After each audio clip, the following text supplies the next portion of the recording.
Hello. So a little while back, I went and disposed responsibly some cartons and plastic boxes in which I got some takeaways. Yeah, and that brings some space in my house because things are a little more sorted out. Yeah, so I can see what is there and what is not there, and then I can see which parts of what is there I can put to better use, recycle, or don't have to buy something because I already have something amidst all of that. Apparently, many things mixed up, and now when it's sorted, now I can repurpose some of the things that's there. Yeah, so I don't have to waste it.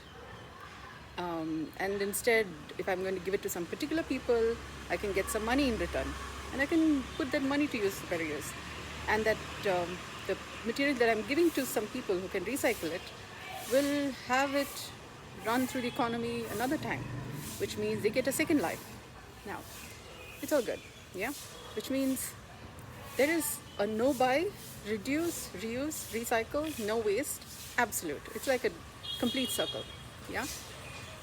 There's also vegetable waste, which goes to this person who comes, collects garbage in the morning, separate it into plastic material, wet waste and dry waste, and electronic goods is yet to come into circulation, like another bin for it. But so much clarity, so much has been sorted out, and so much is getting repurposed. Now, why am I mentioning this is Meristem intelligence, the enterprise and the concept. I'll talk about the enterprise because the concept has many more finer parts which needs to be appreciated for the concept to be appreciated. So I'll talk about the enterprise.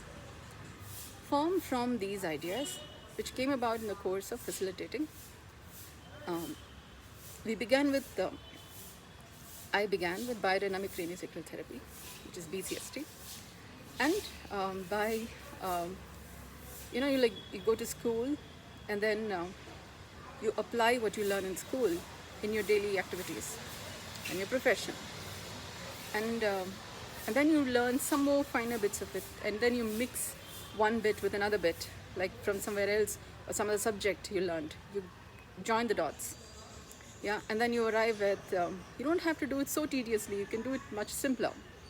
Yeah, and then you arrive at a solution that solves many problems with just a few little tweaks here and there, a few little buttons you press here, you do something, and a lot of things get done. Yeah, and a lot of things get done better. So why would you do all of those tedious tasks? So little by little, we came to movementless yoga. Which in India we call as Nirbij Yoga, and there are several facets to this movementless yoga, which is on several ways of contemplating it from several angles when we appreciate it. It turns out to be Paarvathi Yoga, where every other movement-based yoga is Shiva Yoga, in the sense there is one or the other poses and asanas, praanaayaama, dhyana, some specific ways by which yoga as a concept, as a practice, which is not just exercise, but how the idea of yoga is approached. So Nirbij Yoga, Paarvathi method of yoga, well, it forms, I call it Nirbij Yoga because it is a combination, it's something in between Hatha Yoga or Hatha Samadhi and Dharma Mega Samadhi. And Nirbij Yoga is like Nirbija Samadhi, but can't say like, but it's a dynamic movement between Hatha Samadhi and Dharma Mega Samadhi. It's like unlearn, learn, relearn. Yeah, it goes on an infinity loop. But it's about how we do that Nirbij Yoga comes in sync with Paarvathi Yoga. Yeah, so very finer aspects of it, and because it's so complex, it's complex more because we are used to doing yoga in other ways, through movement, through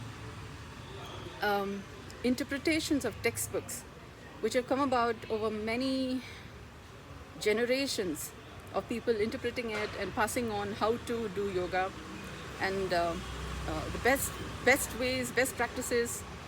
While there have been different kinds of diseases and economic changes and many kinds of challenges, while yoga has been being practiced and passed on between a teacher and student, and several very interesting interpretations of the textbooks, and what the practice of yoga is. So, given all of this background and so many variety in how yoga is understood and interpreted, Nirbij Yoga may seem complex because of it may seem almost perpendicular in some aspects, parallel in some aspects, and in some aspects completely from a different world, from the realm of the unknown. And when such is a case, especially when I'm saying Nirbij Yoga is in between Hatha Samadhi and Dharma Mega Samadhi. Now this gets complex. Dharma Mega Samadhi is not so well understood, and there are several very interesting, funny even, interpretations of what Dharma Mega Samadhi is. So when such is the case, and I'm talking about unknown realms that Nirbij Yoga also includes, then it becomes much more complex, difficult to understand, given that our backgrounds are already existing interpretations of what yoga is so varied. And so, and yet, this is a learning which needs to be imparted, taught, brought awareness to people, humans, in evolving humankind to humankind. And so, what's the best way to begin? I tried it in 2020 when the pandemic began, because I panicked, because I thought, if Corona just, chooses that, my composition is not healthy enough to be, to continue to have me be on this side of life, then what happens to this amazing discovery and invention and all of that I've come across all this time? And so I started speaking about it, like loud. So just in case somebody understands something, and at least that much bit, gets transmitted, and somebody, learns something that's worthy. I'm here, this side of life, and I'm still talking about it. So it's good, it's amazing. And so I'm now looking at how best to now pass this information on. It's a healthy way of being, of evolving from a humankind to humankind, and at a mythological level. So, okay. And so I arrived with, it's better to teach healthier natural breathing, which may be called as praanaayaama in terms of Shiva Yoga, movement-based yoga. Okay, the movement-based yoga is what I'm calling as Shiva Yoga. So, and movement-less yoga is what I'm calling as Paarvathi Yoga. So because it becomes easier to, as a point of reference, Shiva and Paarvati, one is matter and one is nurture, so to speak, or rather, matter and energy. Well, that's not so good. Let's just say nature and nurture, complementary partners. So nature may be more object-based, and then, you do things like matter with it, and it's tangible that way. And nurture is not so tangible. It's more soft, So it's like hardware, software. But you can see one thing, the other thing, you should see several facets of what is called as software for you to appreciate, okay, now when you have software, and there's another software, the comparison between this and that is, what are all the finer aspects, for example, pixels maybe, or how they move, or what is possible from one software versus the other software. So there are several facets.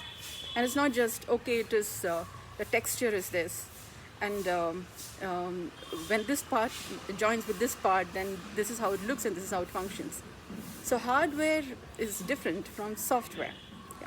Similarly, nature is different from nurture.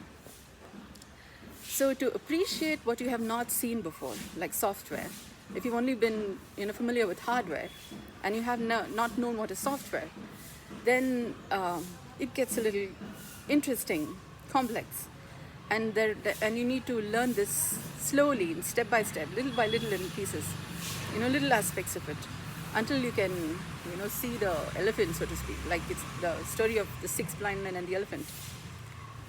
You see some aspect of it, so this means this, right?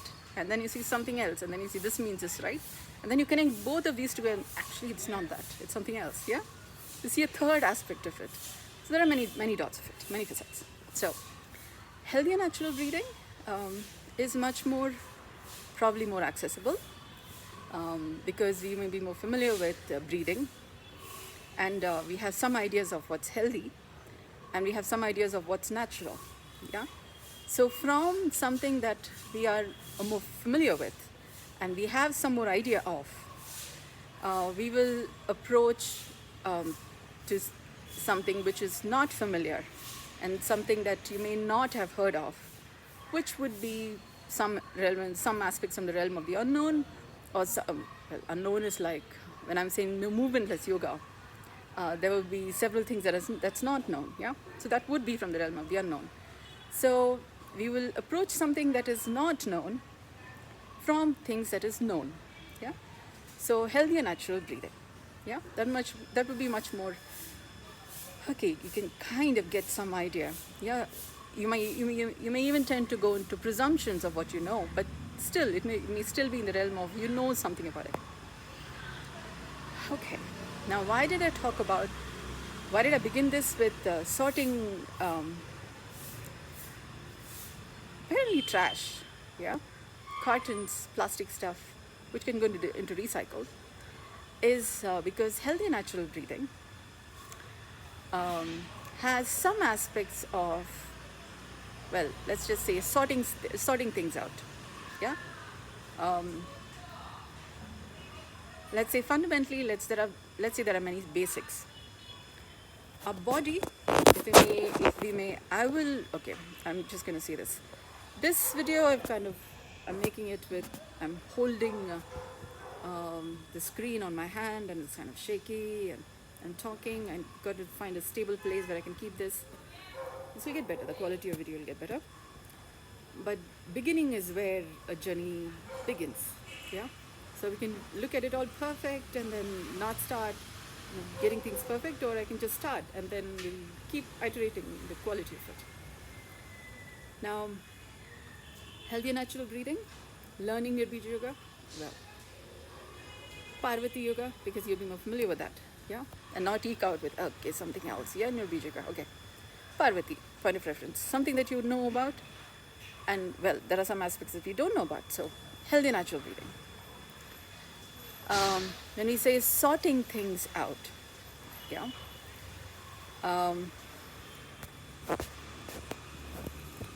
is when you're learning something that we don't know, we can begin with a not so perfect place, but just from a place of, over time, I will get a better hang of what is this, yeah, and I will get better at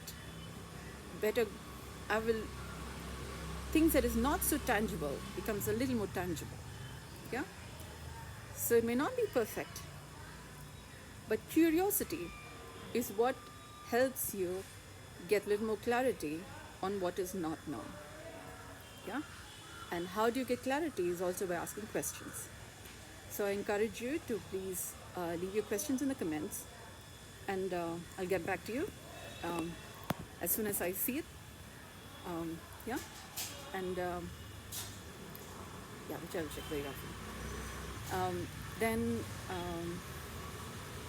And when there is many questions of similar kind, then I'll make another video to clarify the matter. That is how I think I can bring some clarity on what I'm talking about. Now, sorting things out also refers to what I call as Tattva Shuddhi. Tattva Shuddhi means we have a sense and sensibilities. Okay, what that means is, it's like let's have the idea of a wheel, yeah? A wheel has a hub in the center, yeah? and it has a rim, yeah, of the wheel, and from the hub to the rim would be spokes. If you see, for example, a bicycle's wheel, yeah, you have a hub, you have the wheel, the rim, and then you'll have spokes from the hub to the rim, yeah. So the hub is like you, your body, and what you can, you're the center of the life you live. And the rim of the wheel is like the world outside, yeah. Everything that's there in the world. There's the galaxies that people talk about, and if you look through telescopes, and if you're, you might see something of it. There is also cars, buildings, trees, dust, things that you can see, sense, feel. And then there is you, the center of the wheel. And then you have your senses, your 6 senses. I tend to call it as 6 senses because, this also, the Nikola Tesla, also did mention about thoughts as a 6th sense. Seeing, hearing, smelling, tasting, feeling, 5. And he alluded to thoughts as a 6th sense, meaning that different people have different sets of thoughts, several different kinds of thoughts. The thoughts that is available for one person may be different from the thoughts that's available for another person, because of, say for example, what they've been reading, what education they've had, what kind of experience of life they've had. Accordingly, the database of thoughts, what kind of thoughts one person can have, would be different from the kind of thoughts another person would have. Now, I happened to read that Nikola Tesla thought of thoughts as a 6th sense. But when I have been thinking of the matter, I've been thinking of it as knowing as a 6th sense. And then I read Nikola Tesla thought of thoughts as a 6th sense. But I still stay with knowing because it's more like knowledge. Different people have different knowledge base based on studies, education, experiences. It is what they know. And what they know is also dependent on what have they been exposed to. For example, a person who travels more has a different knowledge base than a person, say, who has been very much engaged in cooking as an activity or painting as an activity. And the world that they see from being completely immersed in one area of activity. The knowledge base they have would be different from a person, say, who's traveling or who has been doing academics, studying academically, versus somebody who has been trying out, they may have just studied until the 10th standard, but it's about how they have been applying what they studied, which may be different from how a person who has been studying academically. How they know something may be different from, a studious person may know something differently from how a person who's been applying what they have studied. They may have studied until the PhD, or they may have studied until the 10th standard, or anything in between. And it's about what they learn, how they understand from applying what they have learned. It's different. The knowledge base is different. So I tend to call it as the knowing sense, in the sense, from the idea of a lifelong learning. Our knowledge base keeps getting better according to how we learn something, how we interpret and understand and appreciate the different things that we get exposed to during the day. Say one person watches a movie, another person is just sitting and eating food and just watching the sunshine. The kind of exposure one person has versus the other is different. So I may be going in a little too much length with that. But in an idea of continuous learning, our senses, when we consider knowing to be a 6th sense, then seeing, hearing, smelling, tasting, feeling, knowing. Each of the 6 senses becomes better or poorer depending on how well we work on, improving it.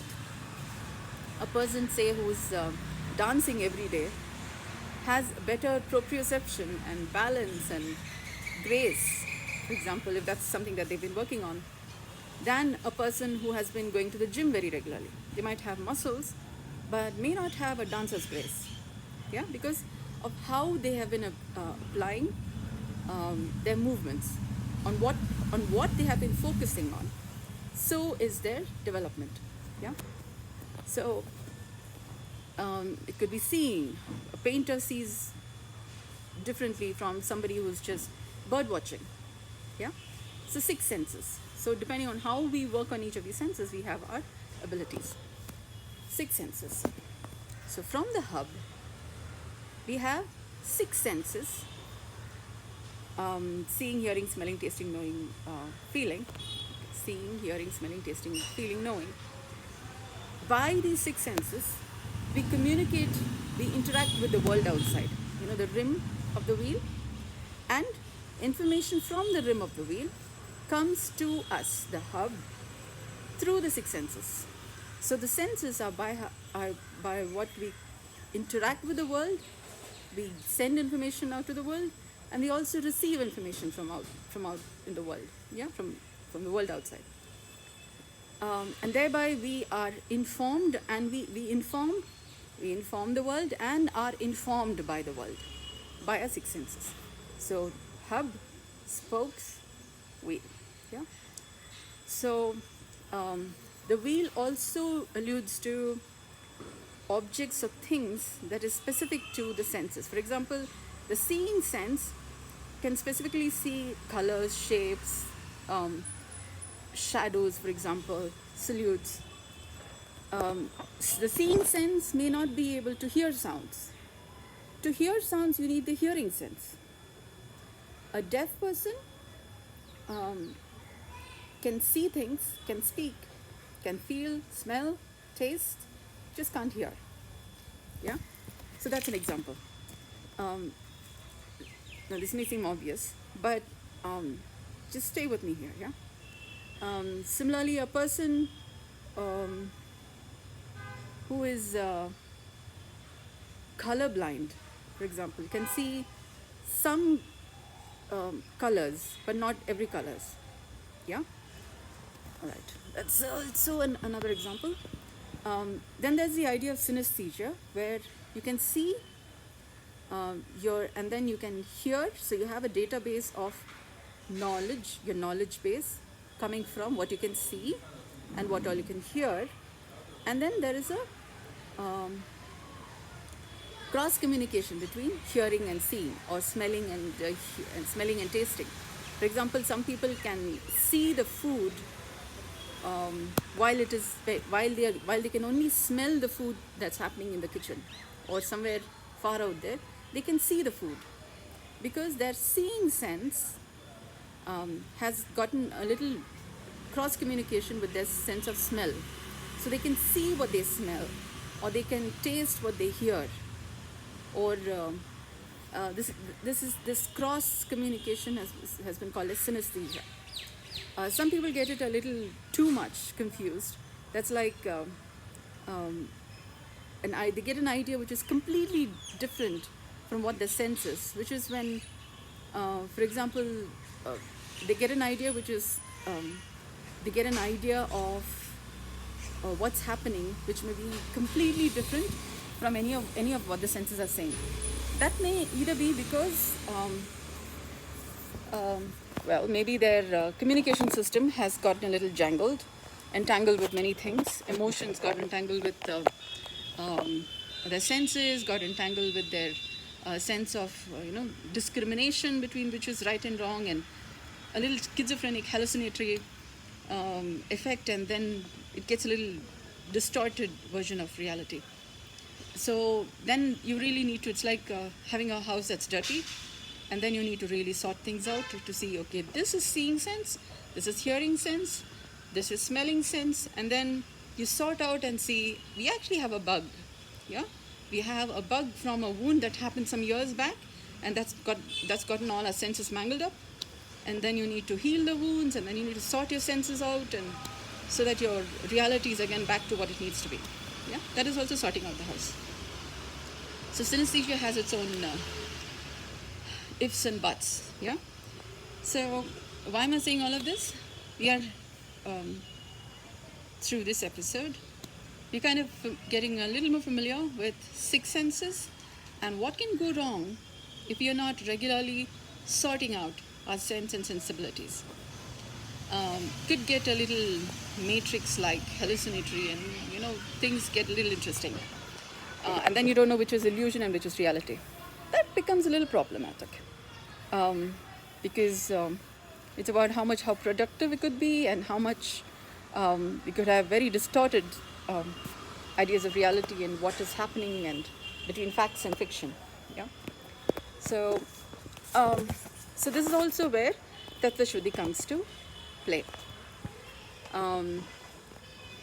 Through healthy and natural breathing, we would be able to bring clarity, untangle information that has come about from our sensorium, seeing, hearing, smelling, tasting, feeling, knowing. These senses kind of getting mangled up sometimes and distorted in some ways, so that we don't know which is which, and contamination of information, contamination of what's reality and what's illusion, imaginary going all sorts of ways. And so those kinds of things is like a recipe for disease. Yeah, either physical, emotional, intellectual, spiritual. I call it Pisces, Pisces. That would get a little more complex. So I will just pause on that for now, because this is what happens when Nirbij Yoga gets a little interesting like that. Yeah, I have my own sort of words, but they all make sense. It's a system of health, yeah, original human intelligence. So we don't want to go too much into all of that too soon, yeah, because there'll be a lot of unknown things. We'll just stay with the basics of it. Basics, hub, spokes, senses and sensibilities, the world out of, yeah, world, the rim of the wheel. Tattva Shuddhi alludes to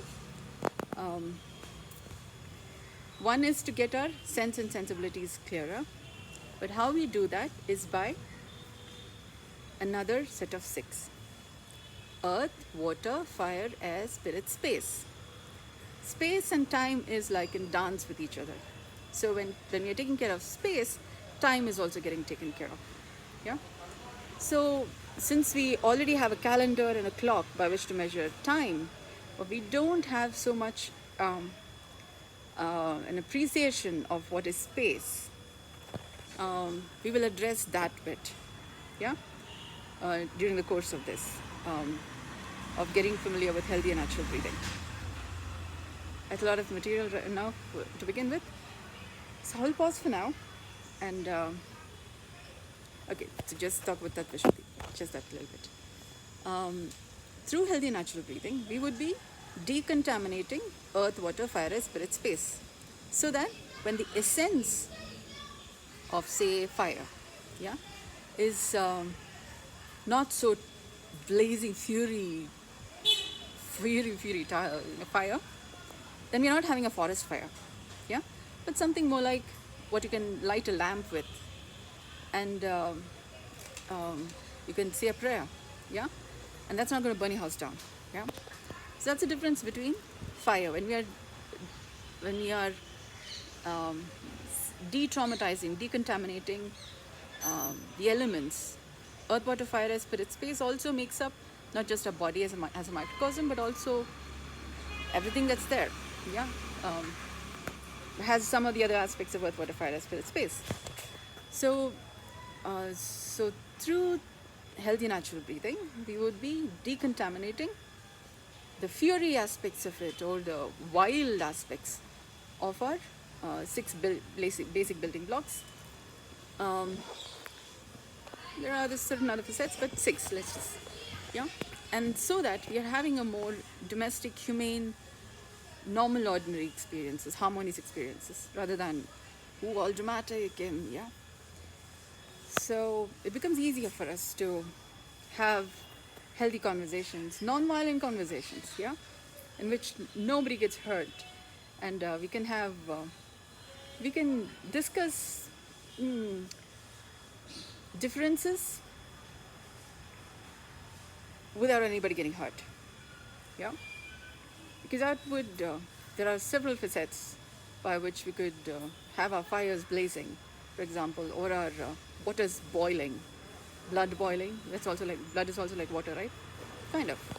Blood is thicker than water, but it's still a liquid form. Yeah. So it would not do if you're going to have waters boiling and fires blazing, and we don't need any guns after that. Yeah. So, given that such is the case, we will look at what would be healthy, wealthy wise for normal, ordinary, everyday experiences, harmonious everyday experiences. So on that note, I will pause for now. Do leave your comments, your questions, anything that comes to mind, which we could include in this. I'll also leave a link to a group. In the description of the group is a link to a Zoom meeting where I'm having a session called Self-Care Enough at 6 a.m. And at 6 a.m. and at 6 p.m. every day, whereby we could appreciate different aspects of taking care of caring enough by ourselves, where self means yourself, their self, myself, oneself. It's all self. But the idea is that self, no matter yourself, themselves, any self cares enough. And when we have a difficulty in caring enough, then the self has not been taken enough care of, because of which the self is not able to care enough. So if you're having a difficulty with being able to care, or you care so much, or you have been caring so much that you don't care enough anymore, if that's the case, then your caring muscles, your ability to care, or the muscles by which you care, has gotten a little tired, and so tired that you can't care enough. You don't care anymore. That's because those muscles have gotten tired. So if such is the case, or you're experiencing some form of burnout or stress or difficulty in just caring about yourself or of others, or something that you used to enjoy before but now you don't because you don't care enough anymore about it, it may just be that those muscles have gotten a little tired. Yeah. If so, then do join the sessions, and let's see how we can restore our ability to care and care enough for what brings us joy, what brings us harmony, what has us care about all that's beautiful, and all that's healthy, wealthy, wise, in a way that nobody has to die. Yeah. And if you're noticing any signs of that, we would be able to care enough to have them be on this side of life, rather than them just not slipping away. Yeah. So you can prevent them from just slipping away, so that they also can care enough to be on this side of life. They're not so dead tired. Yeah. They're not so tired that they die. Yeah. Just to have some rest. That's not necessary. People don't have to die to get some rest. Join the sessions, and let's restore our ability to be alive.